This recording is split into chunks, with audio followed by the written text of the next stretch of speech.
Everyone, welcome back to Backlog Banter. We're going to be talking about Fire Emblem, the Shadow Dragon, and the Blade of Light. What I the wouldn't fuck have is gotten it? that. It's something. The Close point is, enough.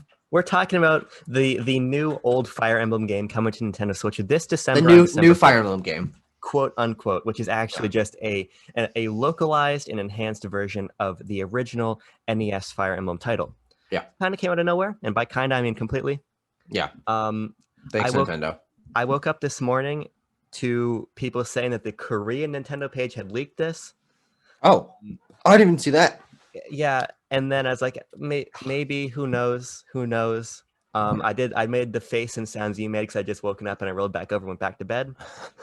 And then we woke up and we tried to record, and as my computer was shitting itself, this officially got announced on Twitter. But we have our reaction up, card in the corner, All right, the corner. and we just had a little bit more to say about it than just a reaction because there's more to this than I expected for sure. Yeah. I mean, honestly, when I was sitting there waiting for your computer to go and you kept telling me all these details, oh, it's releasing in December. Oh, it's $6 on the eShop. Oh, it's a localized version of the original NES game. And I was like, well, what's the point of reacting to the trailer? But I do think that it was good that we reacted to that because it actually, yes, as you're saying, it's a lot more than I thought it would be with the addition of the bookmarks and the turn rewind feature, and of course the gigantic special edition, only $50 with an art book and a silver/glass NES cartridge. I don't know, but it's really cool. And honestly, I wish they did this more often, and especially for the price point. That is not a Nintendo price point for a game. Not at all. No, but I'm happy about it. Especially because it's not like it's cheap to just localize a game like that. You know what I'm saying? Mm-hmm. So I'm a little bit confused why they're doing this. Yeah. Especially because I just pulled up verified on Warrior 64. This is a limited time thing. It doesn't. It says here on the eShop page, Fire Emblem Shadow Dragon, the Blade of Light, and Fire Emblem 30th Anniversary Edition will only be available for a limited time. Sorry, I can't read. I'm a fucking illiterate. Do we have the date that ends on? No. It's Great. That is the line of text at the bottom of the page, as Warrior 64 pointed out. Let me check his Twitter again just to make sure he hasn't clarified that. No clarifications. That's where it's sitting. Okay. Interesting. But I really very view that, interesting for many reasons. It's very interesting for many reasons. I really view that as the only negative, and I want to talk about that a little bit. But in the context of this game specifically, I think everything about it sounds fantastic. Yeah. It's the older Fire Emblem games are very hardcore SRPGs. I haven't played them. I've always wanted to. Yeah. Some of the GBA ones are available on Wii U Virtual Console. But other than that, they're a little bit inaccessible. Mm-hmm. So I like that they're modernizing them with these newer features and affordances that I think are going to make them a lot more playable. And that's certainly true. I mean, honestly, we were having a little bit of this conversation before we watched the video. We were talking about just Fire Emblem in general, and something that I, as a person who does not enjoy being particularly challenged by games, the earlier Fire Emblem games have always been a turnoff for me because I've heard that they're incredibly difficult. And while I do enjoy Fire Emblem and I loved Awakening and I love Three Houses, I'm not great at the strategy, and in going back and playing those games, which is something I always wanted to do, always seemed a little too daunting for me because I was afraid I wouldn't get through them and I would end up wasting my money. But this is a pretty good middle ground, to be honest. I mean, I get to try the original NES game with new features, and it'll have a new zeitgeist around it. So people will be talking about the characters and talking about the strategy and talking about how the game differs from the newer ones now that Fire Emblem is such a big franchise comparatively. And I don't know, it's very exciting to be in the zeitgeist for an old game. I don't know. It's just strange. Yeah, it's a unique opportunity. And I really, I love the strategy elements of Fire Emblem. I always play on regular mode. So if I lose units, they're gone. By the way, if you're playing Fire Emblem with permadeath, but you restart your battles if you lose somebody, that's dumb. What the fuck are you even doing at that point? Yeah, you're wasting your own time. You legitimately are. Yeah, just play casual. There's no harm in it. I think casual is a really excellent mode. I don't like Fire Emblem Gatekeepers who like you, oh, don't play on casual. I think casual is really an awesome way to make the series more accessible. I think accessibility features in games across the board are always phenomenal. So I like these additions, and while I won't be using them, I think it's so cool that someone like you who likes the modern Fire Emblem games, not just for that hardcore strategy, is going to get to enjoy them the way I enjoy them. Well, there actually is something that I went back and watched Loxton's complete Fire Emblem retrospect. Of course. Great video, by the way. About 2 hours long, goes through the history of every single Fire Emblem game. Something about that I learned about the series through that I kind of didn't realize is that the support conversations, which are why I connect so heavily with the new Fire Emblem games, don't exist in the older ones. So Right. the characters aren't as fleshed out. So I'm actually more interested in this game as a novelty rather than something I'm going to be really getting into. I hope to beat it, of course, but um, just knowing that the characters aren't going to be as intricate as the characters that I'm used to, and why the reason I like Fire Emblem so much is for the characters and their conversations, their backstories. This might not connect with me as much because it just being more of a straight strategy game. Of course, it's an NES game, and of course, they couldn't fit so much text in it. And it's the series hadn't progressed, but it'll be certainly interesting for a lot of reasons going back to this. I'm really not expecting it to connect to me, but I hope that with a little bit of effort, I can get into it. Yeah, it'll be interesting to see because we've had the modern Fire Emblem culture shock of playing like a Shadows of Valentia, but that game Yeah, was reworked to exist within the context of a modern Fire yeah, Emblem canon, which is what, by the way, I'm familiar with. Why I'm so excited for this game is kind of for inverse reasons of you, is because I don't know Fire Emblem as a purely strategy experience. hmm And as someone who connects most deeply with that aspect of the newer games, having started with Awakening, yeah, that's why I'm excited to go back to them. So it'll be curious to see how different fans respond, yeah. um, and I think that's going to be really engaging. And it's so accessible. Yeah, that's. I was just gonna mention $6. that. Yeah, I mean, seriously, we're coming at this from different angles, and there's all sorts of different Fire Emblem fans, and the ones who are into the classics have this for cheap. The ones who have just played Awakening and Three Houses and want to try one of the classics have this for cheap, and so many people are gonna be able to try this. It's gonna give a new boost to the Fire Emblem community. I really think, and I think that if this does well, it'll probably boost the Fire Emblem series a little bit more than it might seem like it might. I don't. What I think it would do is open the door for more of these coming. Yeah, Uh, that's what I think that's what I was getting at. Yeah. I think it's important to recognize that this was not easy for them to do. Mhm. Localizing old games is hard. Um, the Earthbound audience can attest to that for various reasons. By the way, Mother 3 was trending on Twitter this morning instead of Fire Emblem, which is not surprising, but probably not what Nintendo was hoping for. Yeah. Um, so I'm curious how many more of these we'll end up getting. Yeah. One thing I really like that I want to note is the attention to detail here. Not only in the fucking awesome special edition, which I want to talk about in a second, but the fact that they could have so easily changed the text, right? But then had all those other features be in like a meta menu, kind of like how in the SNES online games Yeah. function. Yes. But Good instead, point. they made actual new in-game menus in the style of everything. It doesn't feel like there's an overlay of modern Yep. features. It feels like these modern features were literally injected back into the game, which they were. Yeah. So I think that's really, really cool. Yeah. I mean, I have not really seen that kind of thing before. Can you think of any other examples where new content is a matching older content? I mean, like when you look at things like Mega Man Legacy Collection, like the Crash Insane trilogy is visually updated, but these games we get a lot of re-releases of older games, but they don't really have that kind of attention to detail put into it. And honestly, just thinking about that simple things makes me pretty excited for this. Yeah, I mean there are certainly examples, like a bunch of older WiiWare games had this built in, like famously Mm, Street Fighter, Wii Virtual Console games. Street Fighter 2 had online put back into it. yeah, Things like Sin and Punishment were localized, so they had localized dialogue in it. There's a history of this happening. It took me a minute to fucking jog my dumb brain. I haven't eaten or drinking anything yet today, but there are examples of it. But in the modern sense, there's not a ton. breakfast. I mean, you look at 3D All Stars, right? You know, like, Right in the corner. but this feels really robust. Yeah, I, I in a lot of ways, this feels like a bigger anniversary celebration than that. As, especially with what's probably most worth talking about is that fucking awesome collector's edition.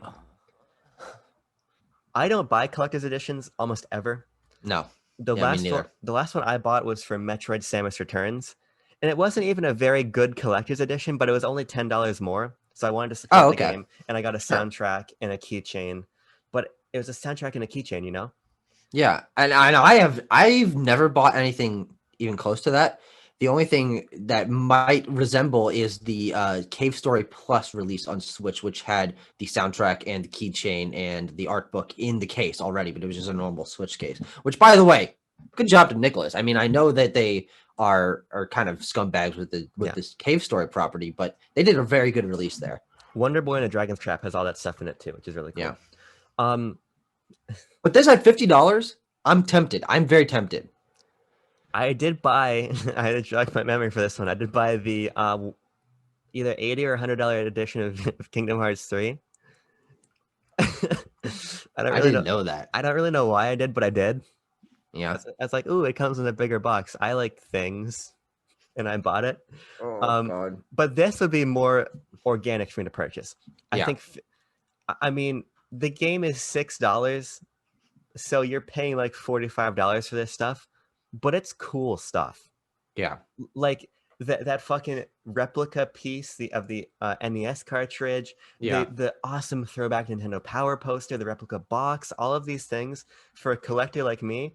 I don't like having just video game shit. I just don't. Yeah. That's no, me why either. I have like Amiibo because I think they look really nice. This is my only video game shit that I have right here. These two fine fellas. And those are good fine fellas to have. But I have my Amiibo, and then I have like one of a kind pieces, which I love. These are like from a handmade artist from PAX. I think these are so Sure. cool. Yeah. But what I do have some of is interesting specific game merchandise. Like I love my Club Nintendo stuff I have from back in the day. I love some of the game exclusive stuff. Like I have the Fire Emblem Three Houses pins, which are so cool, and some interesting other pieces in my collection. But this feels so organic, and it feels tailored to a collector in mind. It doesn't feel like here's a fucking statue of Assassin's Creed man, and it's gonna cost you $100, or here's a fucking throwback to Scott the Woz, a fucking Call of Duty World at War canteen. Yeah. You know? I mean, there's so many dumb collector editions out Yeah. there with just overpriced bullshit.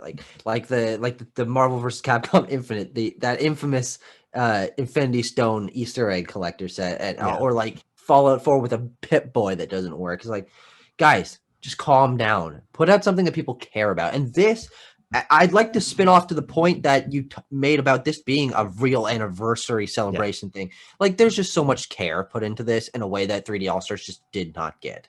And while I enjoyed my time with that game, and I don't regret purchasing it anymore, I mean, I just wish that this had been the same amount of care had been put into Mario's 35th anniversary. Yeah, this is just it's a really authentic collection for fans. I will say, shout out to my girlfriend for stopping me, but if she hadn't, I might have had a bridge baby in the background because I wanted that huge fucking bridge baby. She's like, that's gross and weird. You don't need that. So I said, wow. So I said, no, I don't think I do. So she really saved me there. But no one's gonna stop me from getting this because this, like you're saying, feels like a really great celebration. Yeah, but unfortunately, this is going to be something that'd be super hard to get. So we'll see if either of us can get our hands on it. Yes. So I think there's really two final things to touch on before we wrap this up, because we want to keep it a little bit brief for you guys. First of all, relatively. Yeah. And they both stem from the same point, which is the limited release strategy. Okay. I fucking hate it. First of all, because it cuts. I really think this is a bigger discussion, but I think the future of game preservation is digital, but I think it requires a concerted effort from all creators to treat the digital platform as a way to preserve games. People say, "Oh, physical is the way to preserve games," but I hate to say it. If a limited run releases 4,000 copies of a fucking indie game, that's not preserved. That's preserved for 4,000 people. It's the same problem with, shout out to your little boy in the background, Chibi Robo. Is Chibi Robo preserved because there's like a few copies of the game floating around for $200 online, you know? That's not game preservation. Game preservation is having this available for $6 in perpetuity for fans to always go back to and experience and understand, right? Yeah, and I honestly, you bring up a good point. And my sort of perspective on game preservation is someone who was very much into retro game collecting for a few years. I mean, that's how I met you. Yeah. But I was into purchasing games. I have all the old consoles. I have a lot of the original discs and carts and all that stuff. But I am also someone who has a large amount of respect for, no matter how not necessarily legal it is, but emulation is one of the best ways that people have to access old games with updated controls and save states and just getting them quickly and easily and experiencing those old games. And while you might not support that, it is what is the best for preserving game history at the moment, because big companies shut down the Wii shop. Of course they did, but a lot of those games are inaccessible now. And it's just interesting to think that this is a great direction, but they're gimping themselves. Right. They're shooting themselves in the feet. What I'm curious about is why they're limited edition, and I think Super Mario 3D All Stars will be the big teller. If Damn it, I really, there's a lot of renewed speculation because another fucking. By the way, I'm so tired of listening to video game analysts, quote unquote. You know, if a fucking video game analyst came out, it's like, oh, I think that they're gonna sell the games in Super Mario 3D All Stars separately. It's like, no fucking shit. Everybody in the community has been saying that since the day that got announced. Yeah. So I really think that's going to be the telling sign, as if Nintendo says, okay, we're done, there's no way to access these games anymore on Switch. Yeah. Then we have a huge problem. If it means that they take a different permutation, it's still a discussion we need to have. But I'm reserving judgment and just saying that on the basis operating only with the information I have, limited time releases I think are really bad. Yeah. And I mean, we talked about that in our Super Mario 3D All Stars discussion. We talked about it when we talked about Super Mario Bros. 35 in BLB1. But this is not setting a good precedent. I mean, honestly, there have been a couple examples of this sort of weird limited time release in the past, but it is this past few months have been not a good trend for this kind of release. Yeah. So, and the last thing I want to say is I don't really want to speculate on what this is going to mean, because I don't know how far Nintendo wants to take this, but I will say, to return to Mother 3 trending, I don't think it's impossible now that Nintendo starts taking these games out of their vault and bringing them to the West. People say that Mother 3 wasn't translated because it has more mature content, and I think there was a time when that was a bigger concern for Nintendo in terms of published Night Trap on Switch. Right. I think people really forget how Nintendo's philosophy is changing a little bit. Not only with things like that, but with picking up Devil's Third, with getting Bayonetta. They're making more mature, inherently mature moves, and I think that is going to manifest in more possibilities like Mother 3 coming over. Because keep in mind, translation and localization are different. And localizing that game, you can change some of the risque elements if you want to. I really think the barrier there is the cost to actually getting people on that. Yeah. So, but I think if Nintendo's like, hey, we're going to release these games really cheap, but we're going to have these more extravagant collections that are going to drive up the price, make us a little bit more profit, I think it's possible that Mother 3 comes over. I really do. I really do. And I hope more games follow. Fucking, if Captain Rainbow comes over, I will die on camera. I just will. I'm honestly excited for this, for what the precedent that it sets in hoping that more stuff is coming over. And even if this is the system that they want to do for kind of the virtual console supplementing their SNES and NES Online, I don't know. They're so weird about re-releasing their games right now, but this is a very good move. I mean, this is one of the best re-releases, special editions, like anniversary things that I've seen, especially from Nintendo. So good on you, Nintendo. I can only hope that the backlash to it being limited release helps them change their mind, but that's just hopeful thinking. I don't think it'll actually happen. But this would be a great game to just have on the eShop for forever. Why remove it? God damn it. Oh my God. Whatever. We'll get it in 2 months and we'll see what's up. Absolutely. Less than 2 months. Very, very a little soon. over a month. Yeah. But yeah, thank you everyone for joining us for a little discussion. Like we said, we had that reaction, so go check that out if you want some hot impressions right off the bat. We're gonna hop out. We got some other content to record for you, so we'll talk to you very, very soon. Be sure to like this video and subscribe if you vibe with backlog banter. If you dare. We pardon my language. We double dog dare you to join the backlog banter experience. It's not the phrase, but I appreciate the attempt. Goodbye. See you guys later.